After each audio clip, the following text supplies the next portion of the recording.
They were killers, but their own deaths were just as brutal. Some were fried in the electric chair until their eyes burst. Others bled out as chemicals failed, and one had his head ripped clean off mid-execution. From botched lethal injections to heads rolling off the gallows, these are the craziest serial killer executions ever recorded. Alan Lee Davis. In 1982, he broke into the home of Nancy Weiler, a pregnant woman living in Jacksonville, Florida. He viciously beat her with a gun before shooting her in the face and head. Her two daughters, Christina, 9, and Catherine, 5, were not spared. Davis bound and beat them severely, causing their skulls to fracture. Christina was strangled with pantyhose, while Catherine was brutally attacked before being suffocated. The crime was so horrific that the jury took less than an hour to convict him. Davis was sentenced to death in 1983. Unlike other death row inmates, he had no interest in fighting his sentence. He spent 16 years on death row, quietly awaiting execution, but his final moments would make history for all the wrong reasons. On July 8, 1999, Alan Lee Davis was strapped into Florida's electric chair, nicknamed Old Sparky. Unlike past executions, something went terribly wrong. When the first jolt of electricity hit, blood gushed from his nose, staining his white shirt completely red. His face swelled grotesquely, and his body violently convulsed. Witnesses described the scene as barbaric, with one calling it a medieval execution. The image of Davis's blood-soaked body in the chair became infamous. Photos of his corpse were later used in legal debates, leading Florida to abolish the electric chair. At 7:15 a.m., Alan Lee Davis was pronounced dead, but his execution remains one of the most gruesome in modern history. Albert Fish. Albert Fish, also known as the Gray Man, was one of the most disturbing serial killers in history.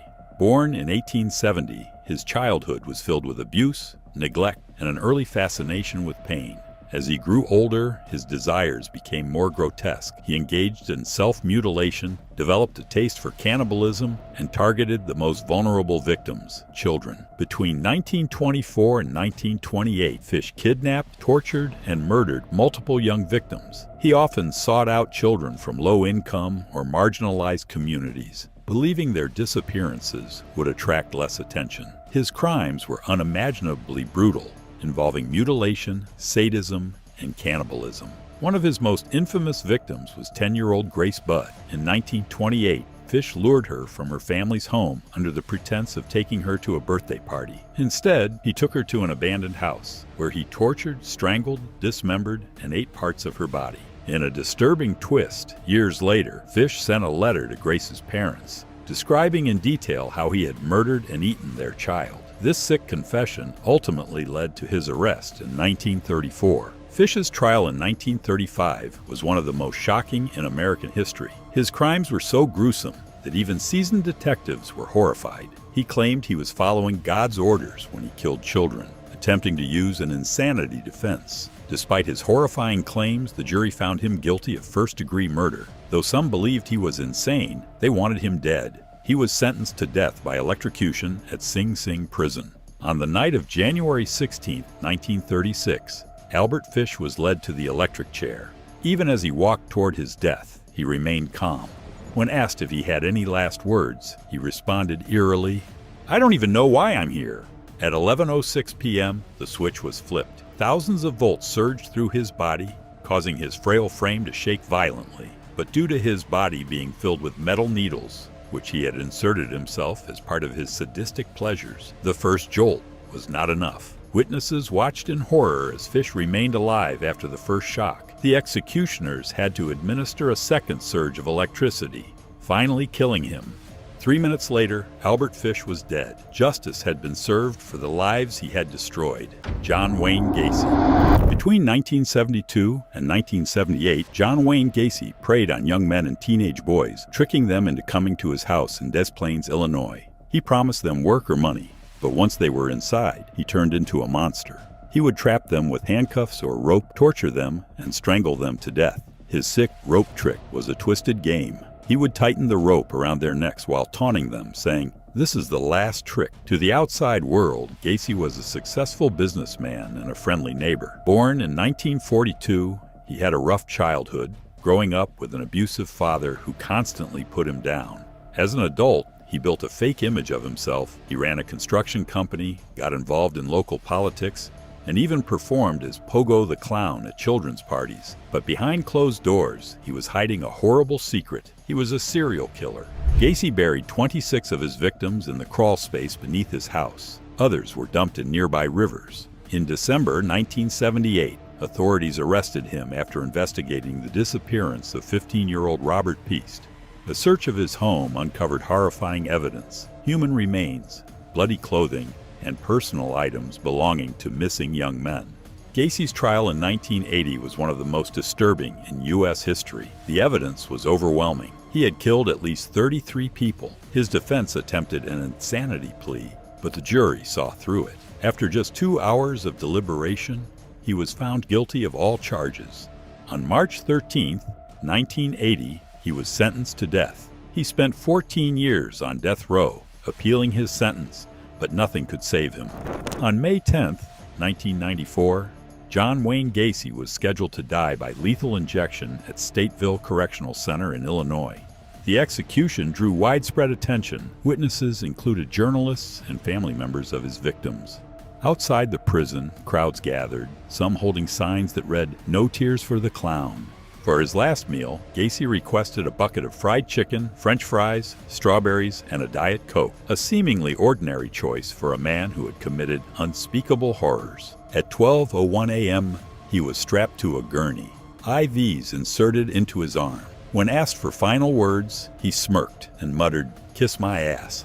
But what was supposed to be a swift execution turned into a gruesome disaster. The chemicals used in the lethal injection solidified, clogging the IV tubes. Gacy remained alive, his body convulsing for 18 minutes while officials scrambled to fix the issue. The delay was horrifying, yet fitting for a man who had inflicted so much suffering.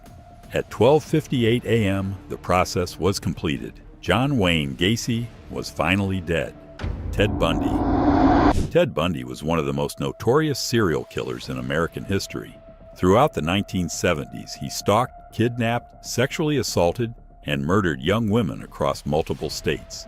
His method was disturbing. He would often feign injury, pretending to need help, or pose as a police officer to lure victims into his car. Once isolated, his true sadistic nature emerged. He would brutally assault, strangle, or bludgeon his victims, often revisiting their corpses to commit unspeakable acts of necrophilia. Though Bundy's crimes spanned years, he evaded arrest through sheer cunning, escaping from custody twice. But in February 1978, after murdering 2 women at Florida State University's Chi Omega sorority house and abducting 12-year-old Kimberly Leach, his luck ran out. He was arrested, tried, and sentenced to death. Bundy's trial became a nationwide spectacle, the first to be televised in U.S. history. He relished the media attention, using his charm and intelligence to manipulate those around him. Despite the mountain of evidence against him, he attempted to represent himself in court, turning the proceedings into a bizarre show of narcissism. In July 1979, he was convicted of the Chi Omega murders and sentenced to death. A year later, he was convicted again for the murder of Kimberly Leach, receiving another death sentence. After years of delaying tactics and last-minute appeals, Bundy finally ran out of options. The execution was set for January the 24th, 1989. Bundy spent his last night in Florida State Prison's death row wing, meeting with a minister and psychologist. He had abandoned his usual arrogance, now desperately pleading for a stay of execution. He even confessed to additional murders, hoping that cooperation would buy him time. But it was too late. The families of his victims and the public demanded justice. His last meal request was simple: steak, eggs, toast, hash browns, and coffee. Unlike most condemned men, he barely touched it. As dawn broke on January 24, Bundy was led from his cell to the execution chamber. The atmosphere outside the prison was surreal. Hundreds of people gathered, chanting, cheering, and even setting off fireworks in celebration. Inside, Bundy was strapped into the electric chair, his head and legs secured. A black leather mask covered his face. Witnesses, including law enforcement and victims' families, looked on as the final moments unfolded. When asked for last words, Bundy's response was uncharacteristically subdued. "I'd like you to give my love to my family and friends." The switch was thrown. Thousands of volts surged through his body. His fists clenched, his body stiffened, and smoke curled from beneath the mask. After 2 full jolts, Ted Bundy was pronounced dead at 7:16 a.m. Peter Curtin. The crimes of Peter Curtin were nothing short of monstrous. Between February and November of 1929, he unleashed a wave of terror across Dusseldorf, brutally murdering and assaulting men, women, and children. His methods were horrifying. He used hammers, scissors, and knives, leaving victims mutilated beyond recognition. But the most chilling aspect of his crimes was his fascination with blood. Curtin claimed he drank from the wounds of some victims, earning him the nickname the Vampire of Dusseldorf. His reign of terror ended in May 1930, when one of his surviving victims helped police track him down. Once in custody, he showed no remorse, confessing in gruesome detail to each murder. His trial in April 1931 captivated Germany with testimonies that painted a picture of unimaginable cruelty. He admitted to 79 crimes, including 9 murders and multiple assaults, but his cold and matter-of-fact demeanor in court left everyone horrified. The jury wasted no time. He was found guilty and sentenced to death by beheading. Curtin spent over a year awaiting execution at Cologne-Klingelputz prison. Unlike other condemned men, he did not fear death. In fact, he seemed to welcome it, speaking often about his fascination with decapitation. Prison officials noted his unsettling calm, as if he was anticipating something more than just an end. On the morning of July 2, 1931, the time had come. Guards led him to the guillotine, where a priest and psychiatrist stood waiting. He displayed no emotion, walking steadily to the wooden platform. Then, just before kneeling before the deadly blade, he turned to the psychiatrist with an eerie question. "Tell me, after my head is chopped off, will I still be able to hear, at least for a moment, the sound of my own blood gushing from the stump of my neck? That would be the pleasure, to end all pleasures." The room fell silent. There was no fear in his voice, only a morbid curiosity. The executioner gave the signal, and in one swift motion, the blade fell, severing his head instantly. For a brief moment, witnesses swore. His lips moved as if trying to speak, his eyes blinking rapidly before the life drained from them.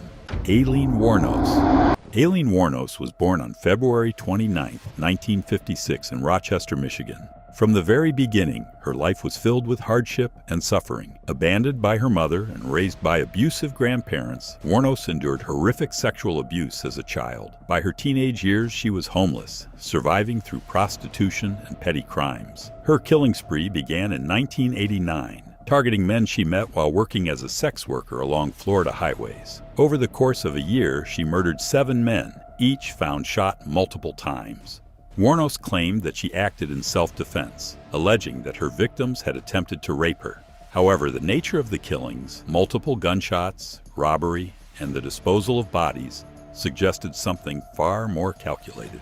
On January 9, 1991, Wuornos was arrested at a bar in Florida after a nationwide manhunt. When confronted with overwhelming evidence, including items stolen from her victims, she confessed to the murders. Her trial was swift. Wuornos was convicted of 6 counts of first-degree murder. She initially defended her actions as self-defense, but later admitted that she killed purely for financial gain. In 1992, she was sentenced to death by lethal injection. While on death row, Wuornos' mental health rapidly deteriorated. She claimed the prison guards were abusing her, subjecting her to sonic pressure and attempting to make her insane. She refused further appeals, stating, "I'd kill again." On October 9, 2002, she was scheduled for execution. Unlike most death row inmates, she declined a last meal, choosing instead a single cup of coffee.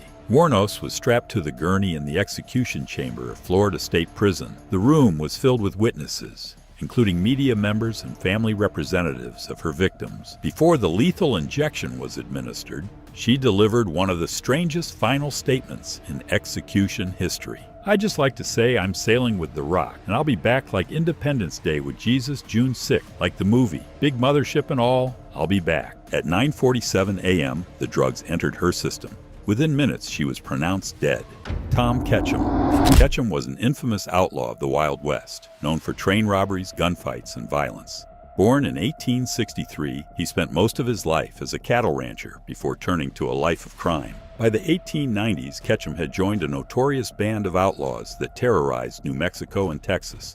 His crimes escalated when he and his gang began robbing trains, often using dynamite to blow open safes. He was ruthless. Those who got in his way often ended up dead. But his luck ran out in 1899 when he attempted a solo train robbery near Folsom, New Mexico. Shot by the conductor, he fled on horseback but collapsed from blood loss. Authorities captured him soon after. Ketchum was put on trial in Clayton, New Mexico, and sentenced to death by hanging, a rare punishment for train robbery. But because no one in town had ever hanged a man before, his execution would turn into one of the most gruesome in American history.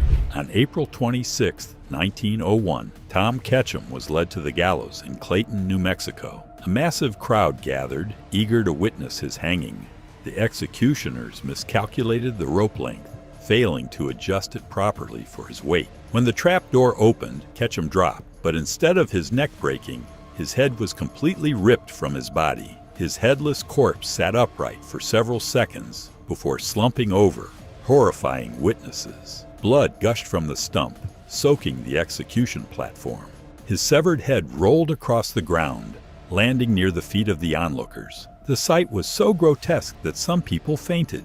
Gary Gilmore. Gary Mark Gilmore's crimes weren't those of a sadistic serial killer, but they were no less senseless. Born in Texas in 1940, he grew up in a turbulent household, struggling with feelings of neglect. By the time he reached adulthood, his life was defined by crime, violence, and an inability to stay out of prison. But it wasn't until July 1976 that his actions would lead him to the death chamber. On the night of July 19th, 1976 in Orem, Utah, Gilmore walked into a gas station where 24-year-old attendant Max Jensen was working alone. Jensen complied with Gilmore's demands for money, but instead of leaving, Gilmore shot him in the head at point-blank range, killing him instantly. The murder was entirely unnecessary. Jensen had done everything Gilmore asked. Just 4 days later, on July 23rd, he struck again.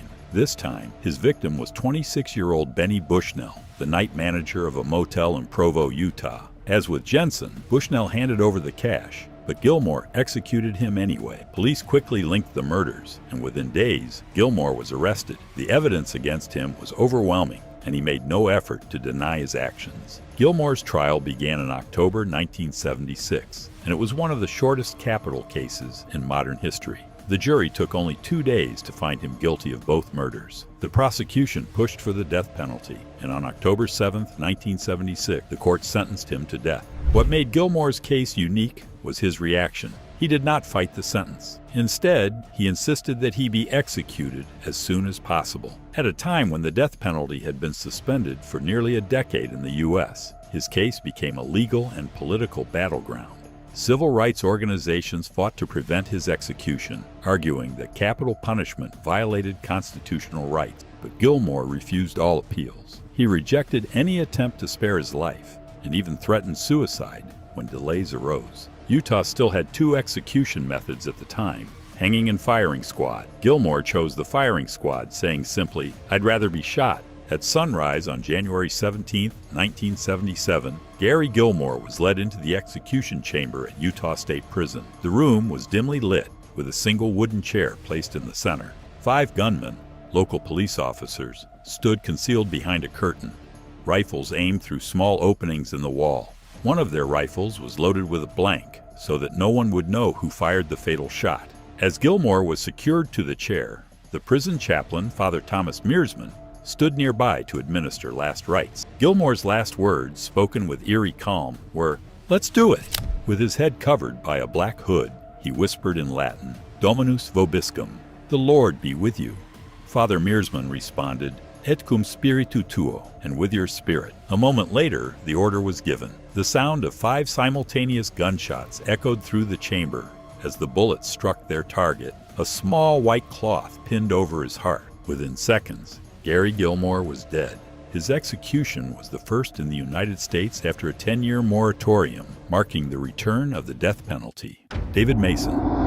David Edwin Mason was born on December 2, 1956 in Georgia, but his crimes took place in California. Raised in an abusive household, Mason's violent tendencies emerged early. By 1980, he had embarked on a brutal killing spree, preying on elderly victims. Between March and December of 1980, Mason strangled, beat, and robbed 5 elderly individuals. His victims, including 73-year-old Joan Picard and 83-year-old Arthur Jennings, were targeted in their homes, making his crimes particularly shocking. His final known victim was Antoinette Brown, a 75-year-old woman whom he brutally beat and strangled using makeshift knots. Mason was arrested on January 15, 1981. A search of his residence uncovered stolen valuables, blood-stained clothing, and a disturbing cassette recording of him discussing the murders. In 1984, he was convicted of 5 murders and sentenced to death. Unlike most condemned prisoners, Mason refused to file appeals, stating that he accepted his fate. As Mason's execution date approached, he refused all appeals, even when his attorneys attempted to stop the execution on his behalf. He declined a special last meal, choosing to eat the same food as other inmates. His only request? A glass of ice water. On August 24, 1993, at San Quentin State Prison, Mason was led into the gas chamber. He was given the opportunity to stop the execution by blinking twice, signaling a change of mind. He refused. When the warden asked for his final decision, Mason calmly replied, "No, warden, I want to proceed. Thank you, warden." At 12:23 a.m., cyanide gas filled the chamber. Witnesses watched as Mason gasped, convulsed, and ultimately succumbed. Within 3 minutes, he was dead. David Mason's execution was the last time California used the gas chamber. Amelia Dyer. Born in 1836, Amelia Dyer's early years were shaped by hardship. She trained as a nurse, but financial struggles led her to the grim world of baby farming, a Victorian-era practice where women took in unwanted infants for a fee, often under the pretense of offering them care. At first, Dyer may have genuinely tried to provide for these children, but greed soon overtook morality. Rather than raise or rehome them, she began murdering the infants to keep the payments without the burden of care. Strangulation became her preferred method, ensuring no child survived long in her hands. She disposed of their tiny bodies in rivers, buried them in shallow graves, or simply abandoned them in the streets. For years, Dyer evaded detection by frequently changing locations, but in 1896, her crimes caught up with her. The body of an infant was discovered floating in the River Thames. A closer inspection revealed a piece of paper wrapped with the body, bearing Amelia Dyer's address. Police launched an immediate investigation. When they raided her home, they found horrifying evidence: baby clothes, adoption papers, and letters from desperate mothers who had unknowingly handed their infants over to a murderer. Authorities believed she had killed over 400 infants, making her one of the deadliest female killers in history. Dyer was arrested and put on trial in May 1896. Despite her attempts to plead insanity, the overwhelming evidence against her sealed her fate. The jury took only 4.5 minutes to convict her. The judge sentenced her to death by hanging. On the morning of June 10, 1896, Amelia Dyer was led to the gallows at Newgate Prison. Unlike some condemned prisoners, she showed no emotion, walking with eerie calm toward the noose. A priest stood beside her, offering her final rites. When asked for any last words, she spoke just 3 chilling words: "I have nothing." The executioner placed the noose around her neck. Moments later, the trapdoor beneath her feet swung open, and she dropped. Death was instantaneous.